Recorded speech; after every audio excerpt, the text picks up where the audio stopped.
Coverage you can count on. KOMU 8 News starts now. What was supposed to be a quiet night at home for movies turned into a murder scene. That's how Fulton Police described it today. Good afternoon, I'm Monica Harkins. And I'm Jim Reek. Thanks for joining us. A woman is now facing charges for shooting and killing her boyfriend. KOMU 8's Elena Chappie joins us live outside the home where this all happened. I'm live here at the home of Kalisha Peterson. Police say Peterson shot and killed her boyfriend, David Dalton, while they were trying to act out a movie scene. The Fulton Police Department told us Peterson and Dalton were watching a movie and drinking last night. They say Dalton suggested they act out a scene from a movie, which included a gun. Police say they grabbed a handgun from their bedroom, and while it was in Peterson's hand, it went off. Peterson says she called 911 and tried to stop the bleeding. Dalton was shot in the head and pronounced dead at the scene. I spoke with Peterson's friend. They say they are dumbfounded that this happened. I find it sad that a person's life is basically going to be thrown away and damaged irreparably over just a foolish choice. I did reach out to friends of David Dalton, but I have not heard back. I did speak with one neighbor who told me they were both very nice people. Live in Fulton, Elena Chappie, KOMU 8 News. Columbia police are investigating several assaults with a baseball bat today. Police say they first learned a man assaulted a female with a baseball bat near the intersection of North Garth Avenue and Lynn Street. As officers worked that call, they got a similar call to the Wabash station. Police say a man was assaulted with a bat there too. Police say it was the same suspect. Officers also say the suspect tried running after a third person. That's when court marshals saw the suspect and detained him. The female has minor injuries and the man has serious injuries. The fight to win Columbia's next mayoral election is heating up. Candidate Chris Kelly says current mayor Brian Treese is involved in a federal investigation. KOMU 8's Monica Madden spent all day trying to connect the dots. Monica, what did you find? This right here is one of the many court documents from an investigation into Preferred Family Healthcare, a Springfield-based charity and former client of Treese's lobbying firm. What Kelly wants you to know about the charity is that the CEO pleaded guilty to giving nearly $1 million to an unidentified lobbying firm, which Kelly claims is Treese's firm. But the one thing I could not find in the court document is Treese's name or the name of his firm. Kelly insists voters should pay attention to the ongoing investigation.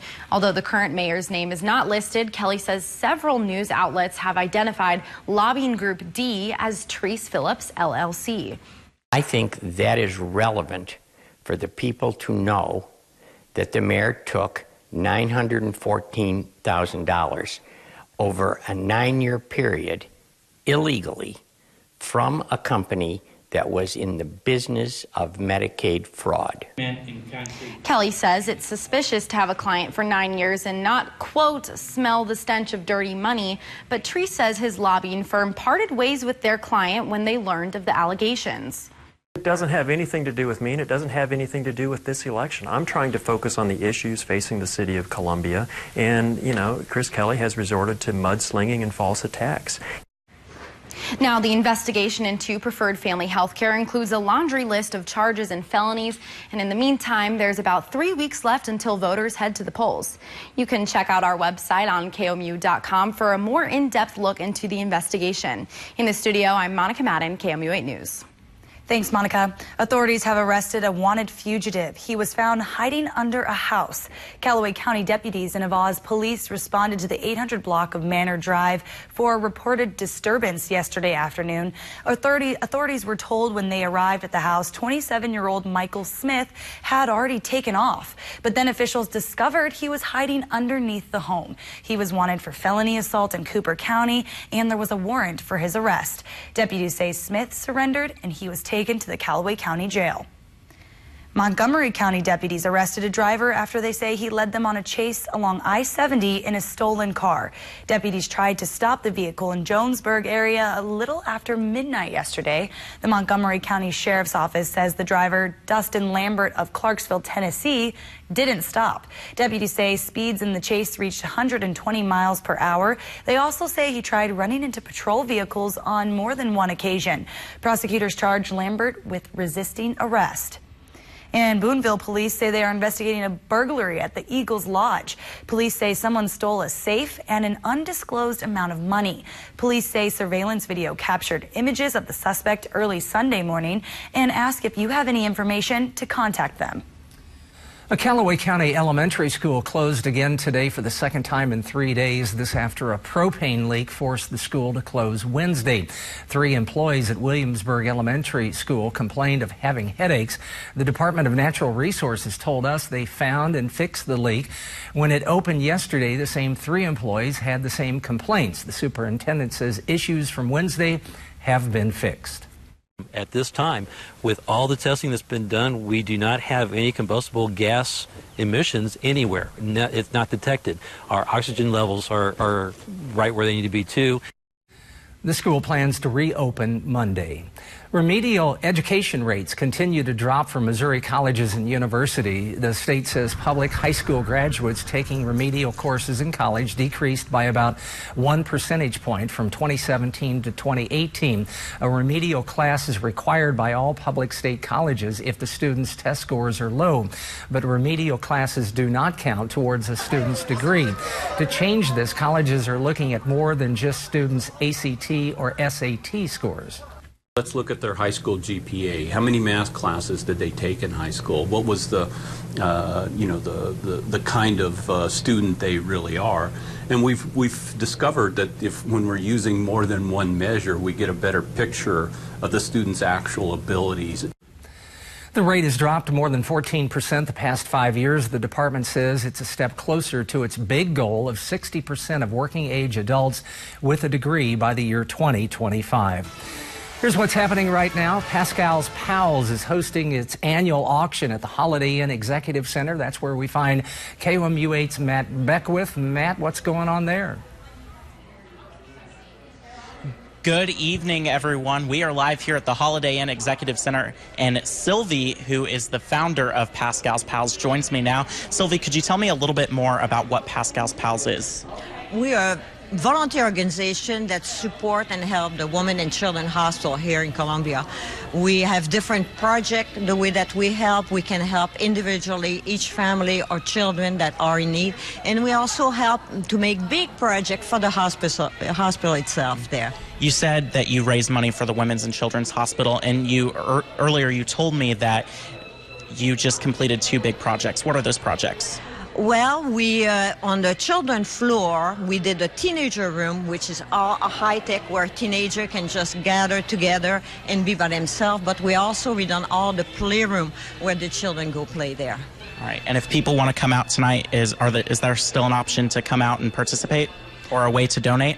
Yeah, they can donate, but they cannot come. We actually have 1,000 people coming tonight, and we were sold out in 10 days. 1,000 people. Wow. Thank you so much. Yep. Now, as for our forecast, as we head into the evening hours, the cloud cover is going to stick with us, but showers and thunderstorms return to the forecast as we head into tomorrow. 2 different rounds. I'll track them coming up in my full forecast a little bit later on.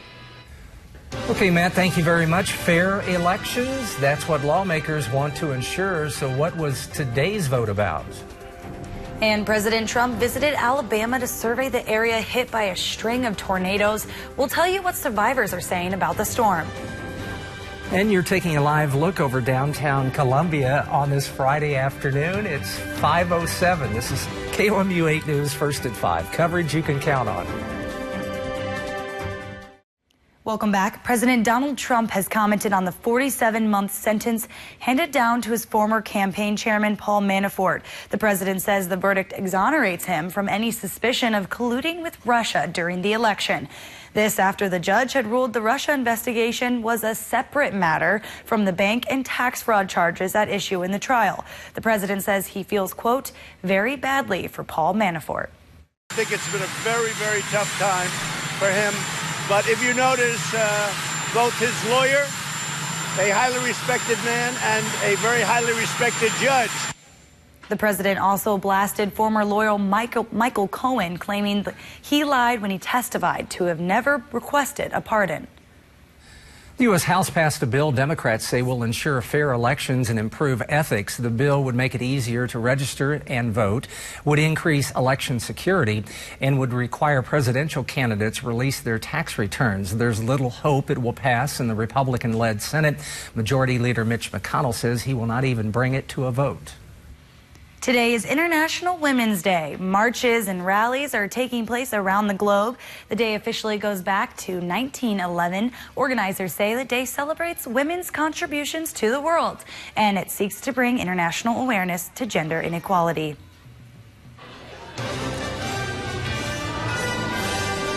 Our storm mode index is at a 1 for tomorrow. A very limited chance of strong storms. I'll track them coming up. Welcome back to KOMU 8 News at 5 o'clock. I'm KOMU 8 weathercaster Matt Beckwith live at the Holiday Inn Executive Center where the Pascal Pals charity auction has just begun. I'm told nearly 1,000 people will attend tonight to benefit the Women and Children's Hospital. Now let's get a check of your full forecast. Starting with Missouri satellite and radar, we are seeing some clouds across the region. But for now, live from the Holiday Inn Executive Center, I'm KOMU 8 weathercaster Matt Beckwith. Back to you. Matt, thank you very much. And speaking of the weather, President Trump traveled to Georgia and Alabama today, his first visit to an area hit hard by a rash of tornadoes. Today, families began to bury those lost. NBC's Jay Gray reports. After touring the strike zone from the air, President Trump gets an up-close look at the devastation on the ground. Jay Gray, NBC News. With daylight saving coming up, why you might want to go to bed a little earlier this weekend. Ahead for us tonight, Whoopi Goldberg's major health scare and what we can all learn from it.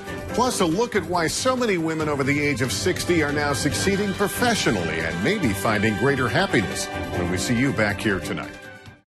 Welcome back. New Harvard research has found older people are not the only ones who have to worry about heart attacks. The study shows heart attacks are on the rise among young adults. In fact, heart attack rates for people under 40 have climbed 2% every year for the past 10 years. Researchers say substance abuse might be partly to blame for this troubling trend. A new study suggests it's never too late to get moving. Researchers found those who exercised their entire lives were less likely to suffer an early death, but those who started to become more active in their 40s through early 60s also experienced the same benefits. Researchers used data from over 315,000 older adults and studied how active they were from teens to adulthood. And get ready for daylight saving time. It's time to spring forward tomorrow night. Even though setting your clock ahead 1 hour brings more sunshine to your day, it also comes at a cost. One study showed losing that hour of sleep leads to a 25% uptick in heart attacks. Interesting fact there. To avoid sleep deprivation, experts advise to go to bed 15 minutes earlier than usual on Saturday. Coming up, a recap of our top story and a final check of the forecast. A recap of our top story. A woman in Fulton is facing murder charges after police say she shot her boyfriend while they were acting out a movie scene. Last night, Kalisha Peterson called 911 saying she accidentally shot her boyfriend, David Dalton. Kalisha told police that she and her boyfriend had been drinking while watching a movie. Peterson says Dalton suggested the two act out a scene from the movie, which included a gun. Police say they grabbed a gun from their bedroom, and while it was in Peterson's hand, it went off. Peterson is charged with second-degree murder and unlawful use of a weapon. Also coming up at 6 o'clock, Columbia police responded to 2 shots fired calls overnight. We'll have details on those, but first, let's send it back out to Matt for a look at the forecast. And good evening to you. I'm live at the Holiday Inn Executive Center where the Pascal's Pals charity auction is underway. The crowd is gathering. I am told they're expecting 1,000 people here tonight. Your forecast for Saturday, though, it looks like this. Temperatures start near 40 degrees. Thunderstorms are likely in the morning. They may be loud, they may be heavy, but we're not expecting severe weather. A couple of isolated thunderstorms may develop in the afternoon as temperatures warm into the upper 50s. If those thunderstorms can develop, they may become strong. Stay tuned to KOMU 8 for the latest forecast. We'll keep you updated. Also, tune back in at 6 for another look at your 8-day forecast. Reporting live, I'm Matt Beckwith. Back to you. You know, it's just fitting that we have severe weather, heavy rains this weekend. I mean, after all, we've had a blizzard, a 16-inch snow. We might as well have rain. Yeah. Put it in the mix. Absolutely. That's we'll see our you back time. here at 6.